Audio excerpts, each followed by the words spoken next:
বাংলাদেশে হামের প্রাদুর্ভাব এখনও নিয়ন্ত্রণ করা যাচ্ছে না। একসময় টিকাদানের মাধ্যমে অনেকটাই নিয়ন্ত্রণে আসা এই সংক্রামক রোগ নতুন করে ফিরে আসছে, যা জনস্বাস্থ্য ব্যবস্থার জন্য একটি বড় সতর্কবার্তা বলছেন চিকিৎসকেরা। এজন্য রোগীদের আইসোলেশনের উপর জোর দিচ্ছেন তারা।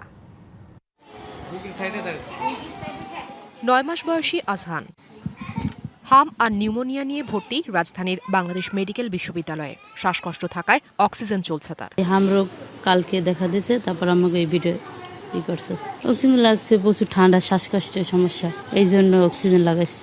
হাম আক্রান্ত আহজানের মতো শিশুদের নিয়ে রাজধানীর হাসপাতালগুলোতে অভিভাবকদের ভিড়। রোগীদের চাপ বাড়ায় শিশু ওয়ার্ডে জায়গা সংকুলান না হওয়ায় হামের জন্য বিশেষ ওয়ার্ড খোলা হয়েছে বাংলাদেশ মেডিকেল বিশ্ববিদ্যালয়ে। হামের রোগীদের জন্য আলাদা আইসোলেশন ওয়ার্ড ও ডেডিকেটেড কর্নারে চিকিৎসা চলছে। পেটে দিয়ে একটু লালচে লালচে হয়েছিল, তারপরে থেকে পা দিয়ে মুখ দিয়ে উঠেছে, এরপরে কালকে এখানে নিয়ে আসছি।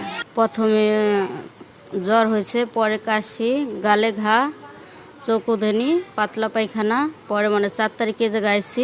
স্বাস্থ্য অধিদপ্তরের তথ্য বলছে এ পর্যন্ত নিশ্চিত হাম রোগে শিশু মৃত্যুর সংখ্যা 30 ছাড়িয়েছে, আর সন্দেহজনক হাম রোগে মারা গেছে 150-র বেশি শিশু।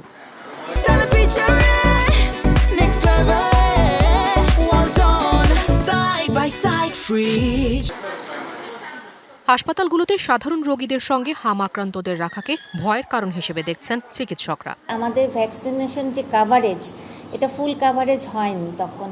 এখানে কিছুটা ঘাটতি ছিল। এটা খুবই contagious.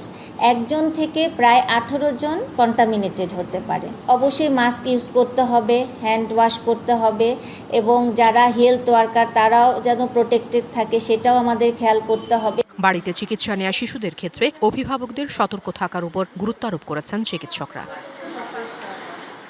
Afrin Anwar, DBC news, Dhaka.